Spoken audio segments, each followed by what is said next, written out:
Bom, iniciando a conversa sobre sistema respiratório, a primeira estrutura que é legal de começar é a traqueia.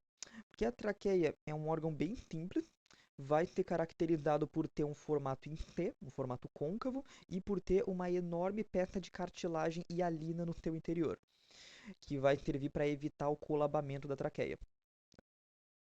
Bom, a gente vê que a cartilagem é hialina porque ela não tem fibras elásticas na sua matriz e ela tem um pericôndrio, impedindo ela de ter uma cartilagem fibrosa. Então, essas duas características entregam que a gente está falando de uma cartilagem hialina. A mucosa da traqueia vai ser composta pelo epitélio pseudoestratificado, que será chamado também de epitélio respiratório nesse caso, porque ele é o epitélio típico da traqueia e dos pulmões. Por quê? Porque esse epitélio é muito conveniente para situações de proteção, porque a tua célula caliciforme produz o muco, esse muco vai reter, vai prender as impurezas absorvidas junto com o ar, e os cílios desse epitélio vão jogar esse muco com as impurezas para longe, impedindo que adentrem a cavidade respiratória. A traqueia terá uma submucosa com algumas glândulas, e logo abaixo a cartilagem hialina. Aqui na ilustração, ó, a mucosa de epitélio pseudoestratificado, as glândulas, a cartilagem hialina e aqui abaixo o pericôndrio da cartilagem.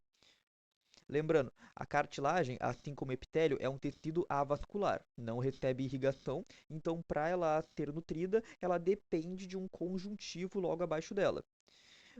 No caso da cartilagem, esse conjuntivo terá nome, terá o pericôndrio. Pericôndrio é a camada de tecido conjuntivo que nutre as cartilagens hialinas e elásticas. Aqui uma imagem no menor aumento, a gente vê bem de longe, ó, que é um órgão com uma luz enorme, é um órgão oco, né? Forma um C e tem as suas peças de cartilagem entremeadas por músculo liso.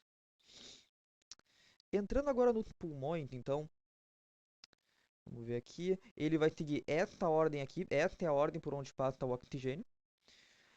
E a pleura não faz parte dessa ordem, porque na verdade ela é o revestimento dos pulmões. A gente vai ver essa parte bem no final. Tá. Começando pelo brônquio, o brônquio vai ser o primeiro local que recebe o ar da traqueia. O ar passa pela traqueia e vai direto para o brônquio. É o primeiro contato. O brônquio vai se caracterizar por ter peças de cartilagem hialina, glândulas e uma mucosa de epitélio pseudoestratificado, que na verdade pode variar de pseudoestratificado a cilíndrico simples. Deixa eu ver se tem mais imagens aqui. Aqui as imagens do livro, quer dizer, dos slides da professora sobre traqueia, né? Não tem muito o que comentar de novo aqui. Aqui o brônquio. Tá. No brônquio a gente vê aqui as peças de cartilagem. Deixa eu ver se tem glândula por aqui.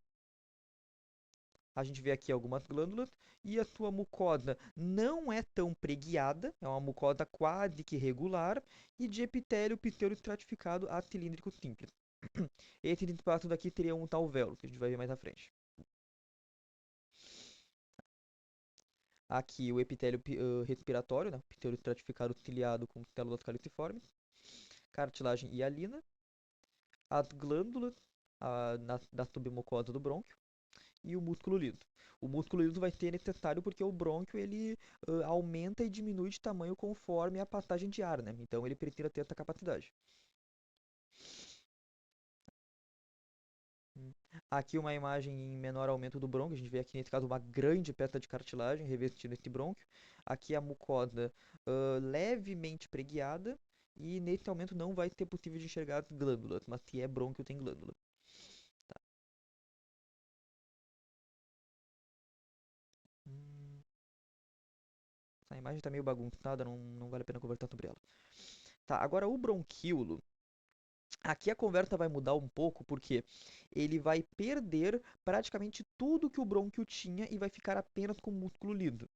Ele não terá cartilagem, não terá glândulas e terá apenas um órgão com uma mucosa de epitélio cilíndrico ou cúbico. Uma coisa legal do sistema respiratório é que conforme o ar vai avançando, conforme a gente vai descendo na árvore brônquica, as mucosas vão diminuindo. A mucosa do brônquio era pseudoestratificado ou cilíndrico e aqui é cilíndrico ou cúbico. E bom, fora isso a gente vê apenas um lúmen bem volumoso, é um órgão oco, né? Assim como a traqueia, a sua mucosa e músculo liso. A gente não vai ter a presença de cartilagem hialina e nem de glândula igual no brônquio. Deixa eu ver aqui. Ó o bronquíolo. Ó. É uma estrutura bem mais limpa do que o brônquio, porque ele tem bem menos informação, bem menos coisa para se analisar. Aqui o teu epitélio cilíndrico, tua lâmina própria de conjuntivo, porque, como eu falei, a cartilagem e o epitélio vão compartilhar desta característica de serem avasculares e sempre dependerem de um conjuntivo logo abaixo para nutri-los. Agora o bronquíolo respiratório. O bronquíolo respiratório ele vai se caracterizar principalmente por ter reentrâncias na sua parede. O bronquíolo ele é preguiado. Ele é preguiado, a mucosa faz dobras, mas ela não chega a se esburacar. Enquanto que aqui a gente vê uma mucosa vindo bem irregular e do nada entra.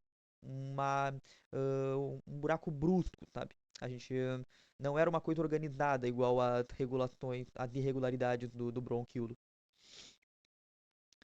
O bronquíolo respiratório, novamente, a mucosa desce, né? A gente começou falando de uma mucosa pseudoestratificada, depois de uma cilíndrica, agora a gente fala sobre uma cúbica. Vamos ver aqui mais imagem do bronquíolo respiratório, antes de avançar para o comparativo. Ó, aqui o bronquíolo respiratório. Ó, a mucosa vem vindo bem irregular e do nada uma reentrância. Mesma coisa aqui, ó. Por que que isso acontece? Porque o bronquíolo respiratório, ele não vai mais ter que se preocupar apenas com condução, igual os dois anteriores. O bronquíolo respiratório, ele começa a ter a transição entre a zona condutora e a respiratória. Então, o bronquíolo respiratório já vai ter um pouco de troca gasosa. Por isso que ele precisa ter um certo contato com os alvéolos. E ele também terá músculo liso, todos vão ter músculo liso porque eles precisam aumentar, diminuir a sua dilatação conforme a passagem de ar.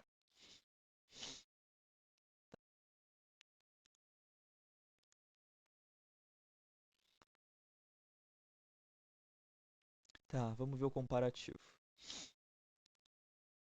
Ó, na ilustração, a gente vê aqui o bronquíolo, a sua mucosa preguiada, e no respiratório, a mucosa regular com uma inesperada reentrância. Ambas com músculo liso, ambas com mucosa, nenhuma das duas tem cartilagem, nenhuma das duas tem glândula. E a mucosa do bronquíolo respiratório será um pouco mais baixa. Aqui, ó, olha isso. A gente vê aqui, ó, várias reentrâncias no brônquio, várias irregularidades, vários vai e vem. E quando a gente passa para o bronquíolo respiratório, a gente não vê mais essas irregularidades, a gente vê uma mucosa reta, mas conforme ela avança, ela vai entrando, vai entrando, vai entrando. Essas reentrâncias bruscas e desorganizadas, né? Na ilustração, mesma coisa, ó. A gente vê que aqui não se tem um buracão, tem apenas umas irregularidades de certa forma bem distribuídas e depois vira uma bagunça, ó, no bronquíolo respiratório.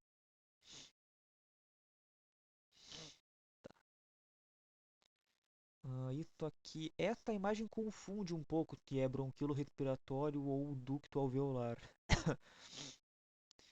Bom, a ideia é que, caso isso aqui seja um bronquíolo respiratório, a ideia é que a mucosa vem por aqui e do nada ela entra aqui. Aí ela volta, segue reto de novo e decai de novo. Tá. Agora o ducto alveolar, ele vai se caracterizar por não ter mais a presença de epitélio. O ducto alveolar, ele vai ter apenas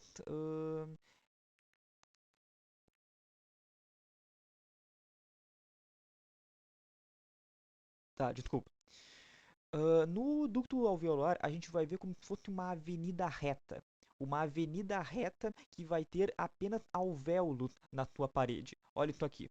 Ó, ela vem reta, ó. Conforme a gente olha para toda extremidade, a gente vê algumas falhas. Essas falhas vão ter direto os alvéolos, que é a região de troca gasosa do pulmão. A gente não vai ter mais músculo, não vai ter cartilagem, não vai ter epitélio. Vai ter uma estrutura bem mais esbranquiçada, bem mais limpa. Aqui. Eles vão possuir também os coxins, que vão ter, talvez um pouco difícil de diferenciar, mas são umas linhas de tecido conjuntivo músculo liso que se contornam nela mesma. A fio, conforme a gente vai vendo, ó, a gente não tem, como no bronquíolo, uma camada de epitélio abaixo, uma camada de conjuntivo abaixo, uma camada de músculo. A gente vai ter uma estrutura basicamente só de alvéolos interrompidos.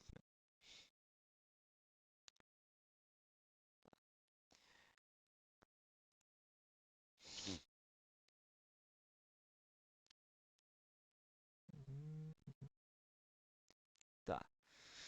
Aqui o bronquíolo respiratório, a gente vê uma parede de certa forma desenvolvida. A gente vê aqui o teu músculo, não vai dar para ver, mas aqui vai ter a lâmina própria de conjuntivo e aqui a sua mucosa epitelial. A mucosa vem, entra, volta, e já quando a gente compara com o ducto alveolar, a gente não vê mais essas estruturas. A gente vê apenas buracos. Um buraco, quando esse buraco sobe, tem uma camada bem insignificante aqui de provavelmente músculo ou epitélio e entra de novo. E aqui a gente vai ver o taco alveolar. O taco alveolar é onde termina o ducto alveolar. Deixa eu ver uma coisa aqui. Tá, ok.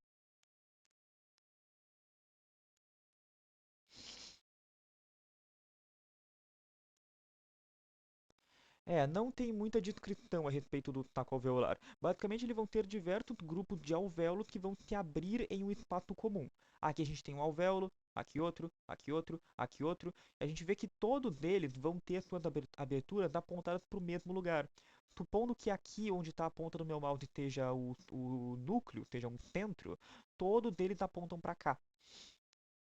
Já aqui, a conversa muda porque a abertura dele está direcionada para outro lugar. Então, esse alvéolo aqui, claro, é um alvéolo, né? Não deixa de ter um alvéolo, mas esse alvéolo não faz parte desse taco alveolar em específico. O alvéolo vai ter a unidade principal do pulmão, porque é lá que ocorrem as trocas gasosas de oxigênio por carbono. E vão ter as estruturas mais delicadas do pulmão também, sendo compostas por uma ou duas células de epitélio pavimentoso na sua parede. O epitélio tem que ser pavimentoso porque esse é o epitélio mais favorável para a troca de substâncias. Como a gente está falando de um lugar que tem muita troca de oxigênio com carbono, o epitélio tem que ser facilmente atravessável. Ah, deixa eu ver se eu acho uma imagem legal sobre um septo interalveolar aqui. Não sei se o livro vai destacar isso. Alvéolo pulmonar. Tá. A seta é. Tá, aqui a gente tem um alvéolo e aqui outro alvéolo. Essa parede que divide os dois alvéolos vai ter o septo interalveolar. Aqui o saco alveolar que a gente já conversou, que no livro por algum motivo ele vem depois do alvéolo, mas basicamente vai ter um conjunto de alvéolos que se abrem no mesmo lugar. Aqui o pulmão visto como um todo. A gente vê, deixa eu ver se eu acho um brônquio aqui. Não tem brônquio nessa imagem? Não tem. Tá. A gente vê aqui o bronquíolo levemente preguiado, tem cartilagem e tem glândula na sua volta, somente o músculo liso. Bronquíolo respiratório só tem um, não, tem dois. Bronquíolo respiratório a gente vê o desburacamento na sua parede. Aqui o comparativo do brônquio com o bronquíolo respiratório. Aqui o taco alveolar, ó. Ó, ponta do meu, deixa eu dar Ó, a ponta do meu mouse. Aqui um alvéolo, aqui outro, talvez aqui outro, aqui outro, aqui outro. Todos eles vão se abrir em direção ao mesmo ponto, caracterizando então um taco alveolar. Aqui o ducto alveolar, que eles vão ter vários alvéolos que se interconectam. E separadamente aqui, unidades menores, mais escondidas, teriam os alvéolos individuais. Agora sobre a pleura, aqui.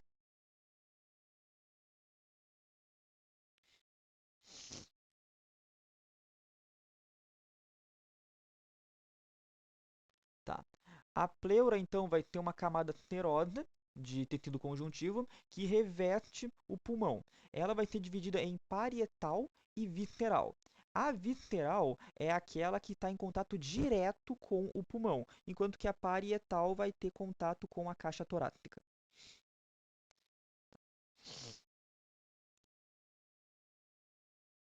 Eu acho que o livro trata mais. O livro fala sobre a barreira hematoaérea, né? Deixa eu ver aqui o que é legal de conversar sobre isso. Tá. A barreira hematoaérea vai ter um componente do pulmão que impede o ar de entrar em contato direto com o sangue. Isso vai ocorrer com a proteção de quatro camadas, que seria o citoplasma do pneumócito 1, a lâmina basal do pneumócito 1, a lâmina basal do capilar sanguíneo e o citoplasma da célula endotelial. Sobre a função de cada uma dessas células, caso caia na prova teórica, na prova prática é muito difícil de cobrarem isso porque é muito difícil diferenciar um pneumócito tipo 1 de um tipo 2.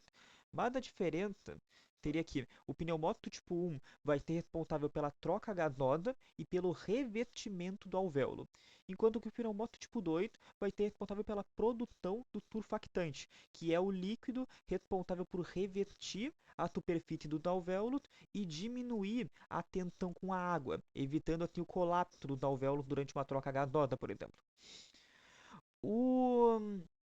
O pulmão também vai ter os seus macrófagos especializados, que vão se localizar nos alvéolos, que também vai ser bem difícil de olhar para eles durante a conversa. Deixa eu ver se tem mais algo para conversar aqui. Aqui é a pleura, que a gente já conversou. Hum,